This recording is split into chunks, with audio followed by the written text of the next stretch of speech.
Hey guys, it's Pineapple here, and you know, every time we see each other I feel like it's after a little bit of a break, but this time I actually have like a decent excuse. So look, this is my hard drive. I keep all my editing files and everything on here. This shit is broken. It's done. So it's kind of a wrap on that. I'm kind of starting all over as far as like my editing stuff goes and like, you know, how things are gonna look. So right now I feel like the easiest kind of videos to do are ones where you see my face and see like, you know, I'm looking kind of nice today, I feel like.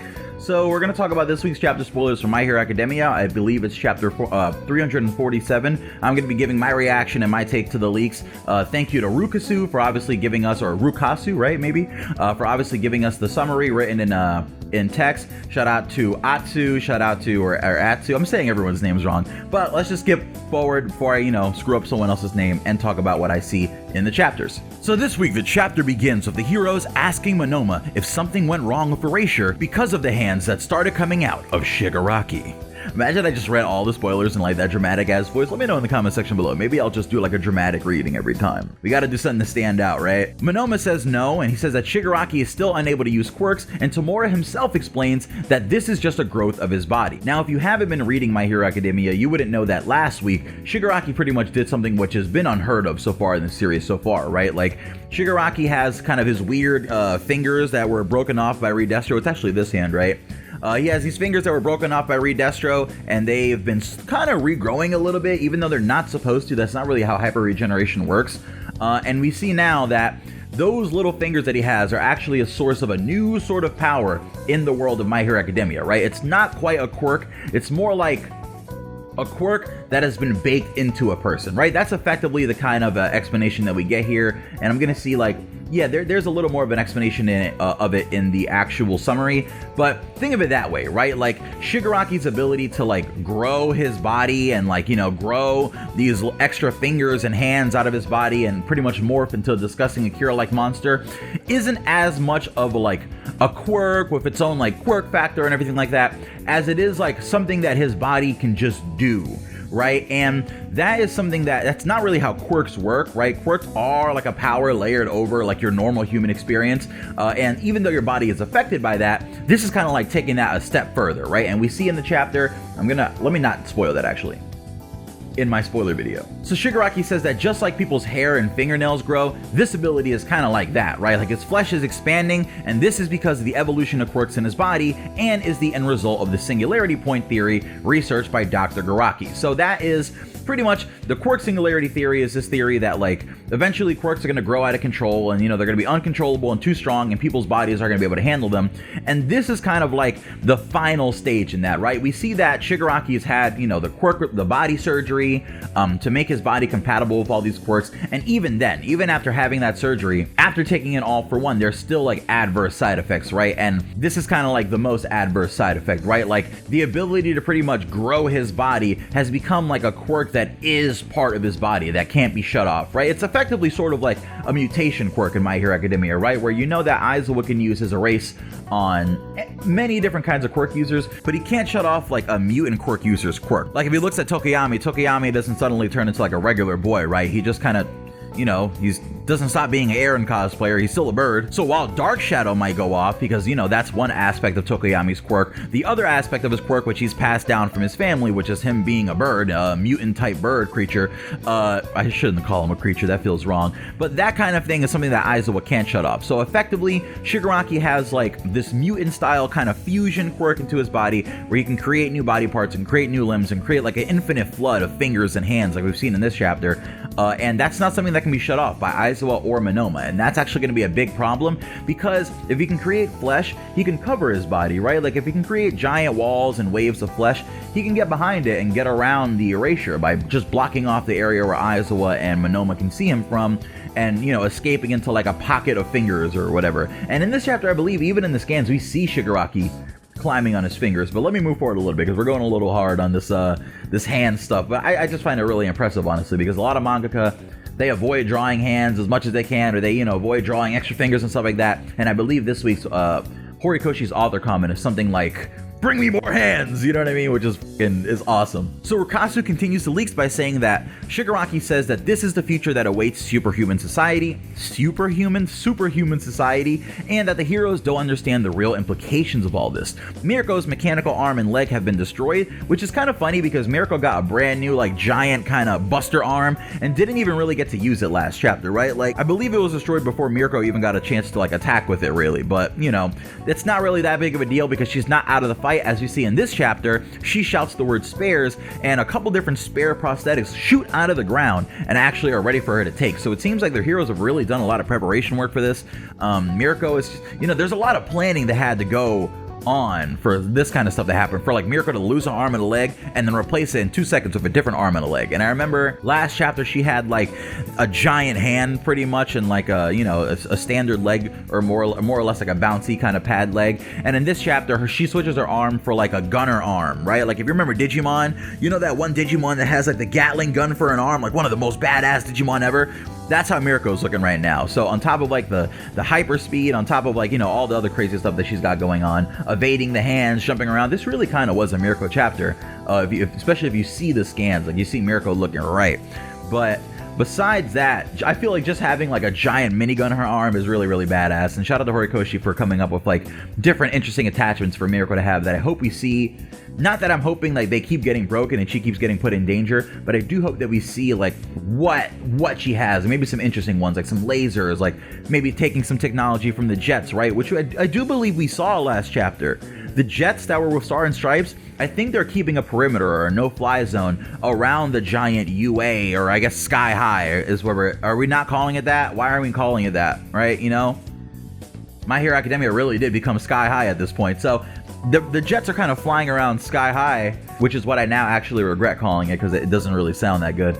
But they're like enforcing their no-fly zone, but I think the heroes really had no way of planning for what Shigaraki's capable of now, right? Like, he's filled a large section of this flying overground base with hands and fingers and stuff like that, and I don't think like that was something anyone was prepared to deal with, right? Like, and that's something where like you have to wonder if he gets away from Aizawa's like view or Monoma's view, is he going to be able to use decay from those hands, right? Because it's just part of his body. His quirk functions as he can decay from his hands, right? So I guess the big buff in being able to just make infinite hands would be like he could decay anything. It's like having an army of twices. You know, twice is dangerous because there's so many of them technically that they can overthrow a country. Well, now Shigaraki can make what seems like an infinite amount of hands. So if he can decay, he can start decaying like way bigger regions and surfaces than he could before, right? It's like if Nico Robin got decay in One Piece and she could decay through the hands and she creates giant hands that just grab countries.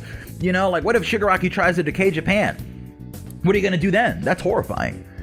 I feel like those are the kind of stakes that we're getting into, but I'm going to continue reading the chapter spoilers. Sorry if I'm a little excited, because this chapter, honestly, is a very, very interesting one in my opinion. So, obviously, like I said, Mirko jumps into the fray and she asks for spares, and new spares come in, and she tells Bakugo not to rush into anything, and the two start arguing because Bakugo, of course, wants to be called Great Explosion Murder God Dynamite, and she's only been calling him Dynamite. And I find that very funny that they have that short little conversation, not to go on a whole tirade, because this whole last week, all Twitter has been alight with people being like, Mirko understands Bakugo, Mirko calls him by his real hero name, she calls him Dynamite, she's the only one who does. And then this chapter, obviously, you have Bakugo like, hey, you're not using it right. Where's the Great Lord Murder Explosion God part? Like, include that. Put some respect on my name. And honestly, I just love the whole dynamic between Mirko and Bakugo. I really feel like if Bakugo was ever going to intern for anybody ever again, sure, he has this whole thing with like Genus being his mentor and stuff like that. But I really honestly think that either the reason that Horikoshi didn't have Bakugo go work with Mirko, which would have been like a perfect fit,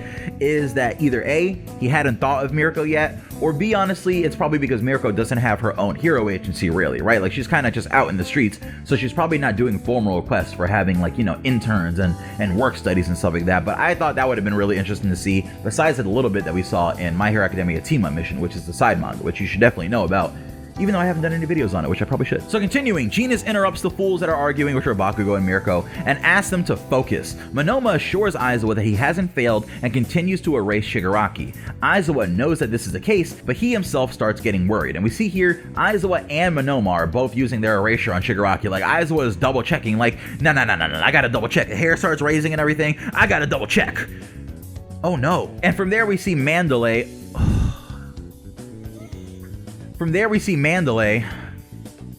Just can't get over it. Like, I'm finna act up. From there, we also see that Mandalay is there, and she says that Midoriya has contacted her through her telepathy quirk. And I don't really know if that's how the quirk worked. Maybe I have to, like, reread the Forest Training Arc. I thought her quirk was, like, one-way telepathy, but I mean, in the series, a lot of quirks tend to grow, and a lot of, you know, situations that call for the growth of a quirk tend to trigger that, right, in a person. So I'm thinking maybe it could be a situation like that where, like, if Mandalay's quirk only worked a certain way up until now, if I'm right about that, right, which I might just be wrong, maybe it's evolved a little bit, right? Like, we've seen multiple quirks go through evolutions. If it's happening to background characters, you know, there's no point in us having to, like, see it happen for everyone in the moment that it happens, as long as there's nothing, like, too crazy or too important. And I feel like here, just having, like, a pretty much a sending spell between two characters, right, being able to one-on-one communicate isn't so bad. Or maybe it might even have to do with, like, you know, Danger Sense and the vestiges and stuff like that. Like, maybe Deku is kind of like a one-shot case for the two-way telepathy, but I don't know, I found that kind of interesting because I don't remember her quirk working that way. So from there, Mandalay tells Aizawa that Deku pretty much relayed to her that he's been pulled in by Toga, and they're on an island called Okuto Island. Just as Aizawa was about to ask Monoma to open another portal, a scream is heard and communication is cut off. And that's probably because Shigaraki's kind of going crazy in this area. So from here, Aizawa starts thinking about the limits of Monoma's quirk, and he knows that he can't copy two quirks simultaneously, so to open another portal to get Deku here, he would have to turn off the erasure for at least 10 seconds. And like I was saying a couple seconds ago,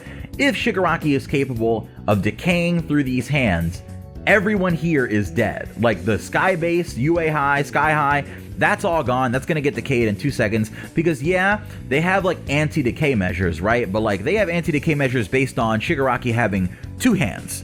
Two hand-sized hands, right? That he could put there and be like, I'm decaying you. But like, they have no plan for if Shigaraki suddenly has giant Akira-style hands that he can use to just grab the whole sky base, like a giant hand that, if this is the base, that he could do this, right, and decay the whole thing. They have no plan for that. They're all just dead if that happens. So there's no scenario where Monoma right now is going to be able to stop using erasure on Shigaraki and open a portal, right? And he's using copy, is just too much. So Aizawa kind of comes up with the idea, even though Aizawa is always the character that is going to tell people to, like, you know, be safe and be careful. Aizawa comes up with the idea to have Deku get to UA on his own, which is feasible for Deku, right? This is a much less dangerous prospect than it has been at any other point in the series, because when you tell Deku to, like, run or come to you from, like, 200 kilometers away, which is, I believe, the distance between, yeah, it's Okuto Island and UA. No, it's even more than that, because Okuto Island is 200 kilometers off the coast of the Pacific Ocean, and you have to imagine UA is not just sitting on the coast of the Pacific Ocean, right? So it's probably a distance between the coast to UA. So Deku has, like, some distance to travel, but what I feel like this is setting up is some really, really awesome speed feats for Deku, because if you remember, All Might has, like, a crazy feat from Kamino where, like, he traveled a distance of, like, something kilometers to get to All for One, and it was like, oh, you got here in seconds despite it was hundreds of kilometers away, right? And, like, those are the kind of badass speed feats you tend to give your main character at the end of the series. You have them start getting places really fast, and we know that Deku can fly now, right? So, like, it's not like Deku's gonna be running and black whipping through, you know, like what? Like, sure, he could probably run across the ocean now, because we've seen Ida run on water, and Deku's definitely faster than Ida. But I think he's just gonna fly there, pretty much, right? But, like, he's kind of busy. You know, we have to deal with this Toga stuff, and I believe this is around the time where we're gonna be cutting over to the Toga stuff. So let me just make sure I read the actual summary of what happened with Aizawa and Shigaraki before we switch over to that.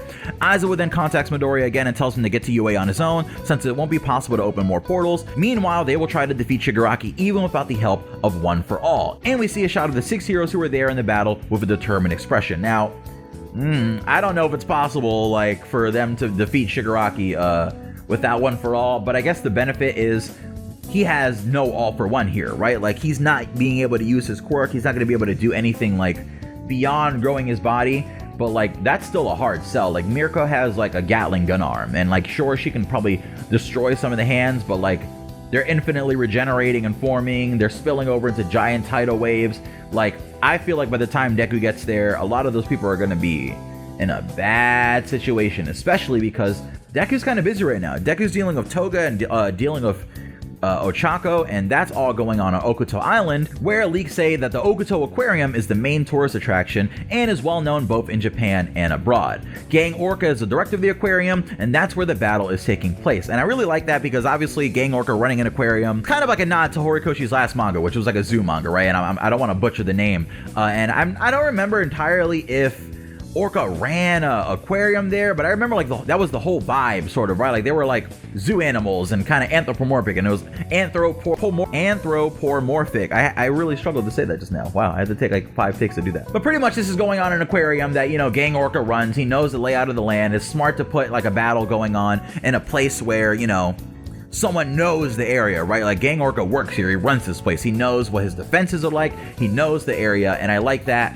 It also kind of mirrors the fan animation that we got, where it was like Toga and Tsuyu fighting on like this giant kind of water area, and I like that Horikoshi is kind of like, maybe not on intentionally, but maybe like subconsciously referencing that, because that is a very well-known animation by Chansard Vincent, I believe that's who it was, but I'm sorry if I quoted the wrong person, but I know the person that did that animation did go on to work on the MHA anime, so it's not too out of pocket to think that maybe that clip got to Horikoshi's eyes and maybe influencing the layout for this final battle with Toga, and then why Tsuyu is there, obviously. So, we see Gang Orca shouting for others to dodge, and then a large-scale attack comes from a Nomu. The upper part of the Nomu's body is floating in the air, while the others are spread out around him and stretching towards the ground, generating giant waves of water. Another issue they have to deal with here is Moonfish, who is finally back from the forest training arc. It's been a very long time since we've seen Moonfish, outside of like the very, very short appearance that he obviously had during the prison breakout, but I was wondering like where Moonfish is going to end up being in this plan. I was kind of hoping he was going to be in the area where All For One and Tokoyami are,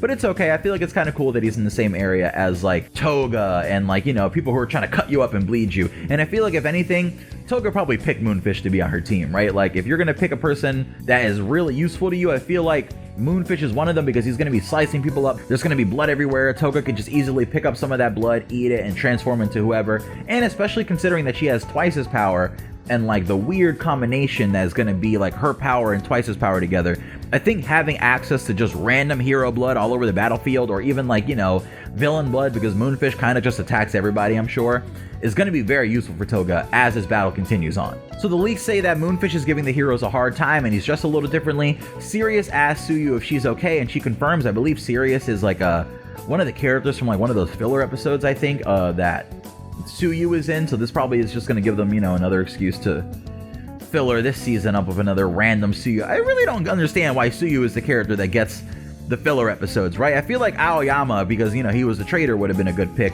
but I don't know. That always kind of made me feel like Tsuyu was like a little more important than like she really is. Maybe like Horikoshi has some sort of like secret level of importance for Tsuyu, but it doesn't seem like it, right? But she is kind of tied to the Toga and Ochako situation, right? Like, and I guess one of the things that Toga wants also is like a friend, right? Like, you know, just to have like girlfriends and like girlfriends and stuff like that, or like kind of a normal experience. So if they're able to kind of get Toga on their side in any way, or if they're able to kind of like take care of her whole situation, I wonder if Tsuyu would extend like a hand of friendship to her and kind of give like a, which kind of makes sense of her character, right? After the whole crying and being like, I love my friend stuff during the Camino arc, right? So when they went to go save Bakugo.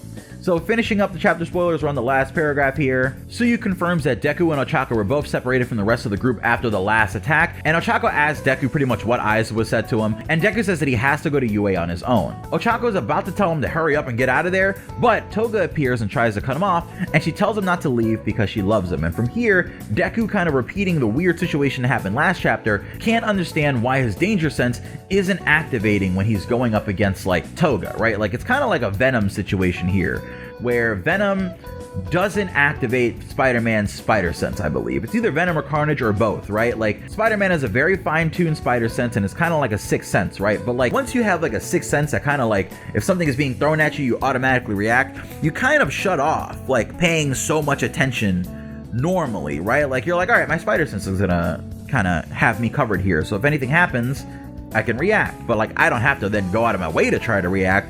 That's kind of the situation here, right? Where like Venom can creep up on Spider-Man because Spider-Man is so sure of his like spider sense activating, right, and keeping him from danger, that like since Venom doesn't activate that, Venom can get the drop on Spider-Man effectively. That's kind of the situation here, where because Toga doesn't activate Deku's danger sense, he can't as easily dodge her knives, he can't as easily dodge her attacks, and that's like really confusing because danger sense should effectively work here, right, because she's literally attacking him. But what Deku kind of pieces together in this chapter finally understands is that Toga isn't really trying to like hurt Deku necessarily, right? Like she doesn't have malicious intentions when it comes to Deku. It's kind of like how Deku didn't really feel anything at first when he was dealing with like the whole class and stuff, despite the fact that Aoyama was the traitor.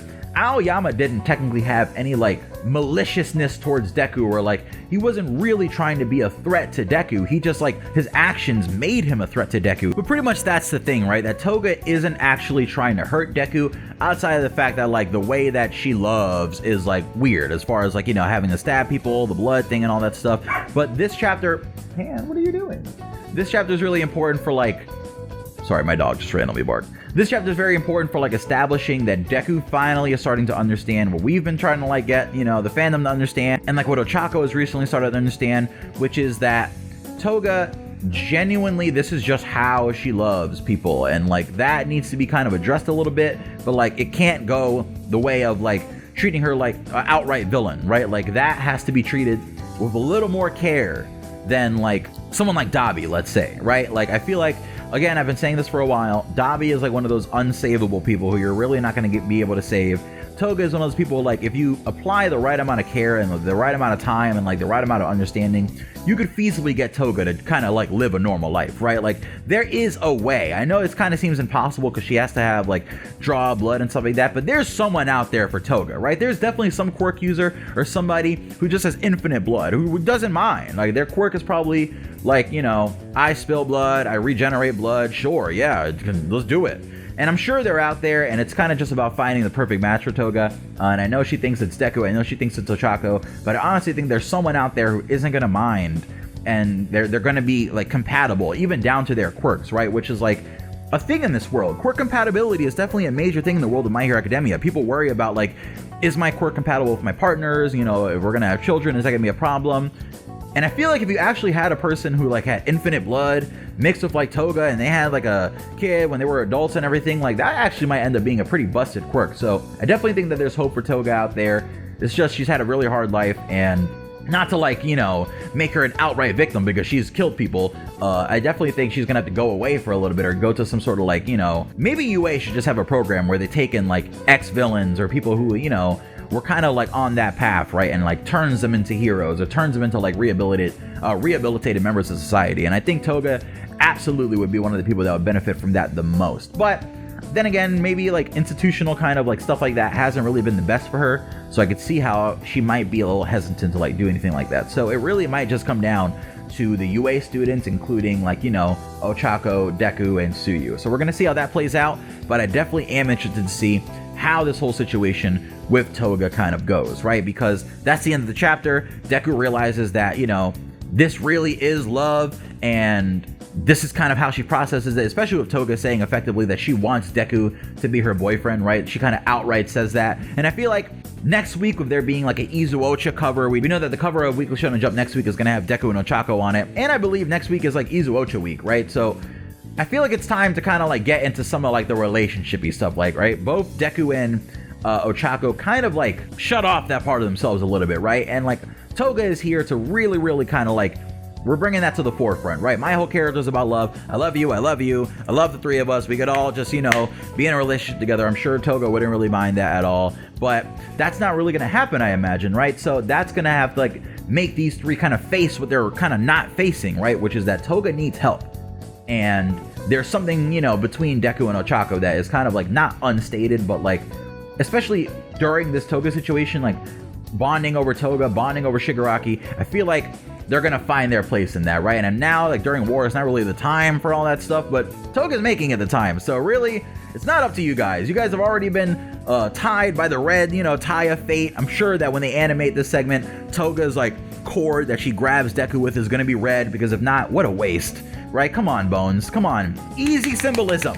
But that's the chapter spoilers. Sorry, my beanie keeps falling off. Those are the chapter spoilers for chapter 347. Those are my reactions and my giveaway and my takes. 30-minute video almost. Oh my god. Probably with editing is going to be like 25 or something like that. But that's why we do it. That's why we do the chapter spoilers. I don't want to just talk about what's in the chapter. I want to give my take and give my opinion and stuff, just like I would on Twitter, which, by the way, you can follow me at Vocal Pineapples on Twitter, and I'm very active on there, much more so than I'm active on here. I'm trying to have an upload schedule of Thursdays and Mondays, so let's see if I can stick to that. I have a little job outside of this. But yeah, sorry about this little hard drive being broken and all that, but I'm going to try to, you know, videos are just going to look different, right? Like, it's just not going to look exactly the same with the exact same backgrounds and the exact same, little figures, but I probably remake a lot of those and probably kind of like try to make things look better, because, you know, this kind of gives me an opportunity to just upgrade the look of all my videos. So, you know, besides these face cam ones, so all I can do to upgrade it is just try to drip and look nice, which, you know, but yeah, no, that's all I gotta say. Thank you guys for watching the spoiler video. Thank you guys for putting up with my madness and being patient with me, and I appreciate it. I'll see you guys later. Peace.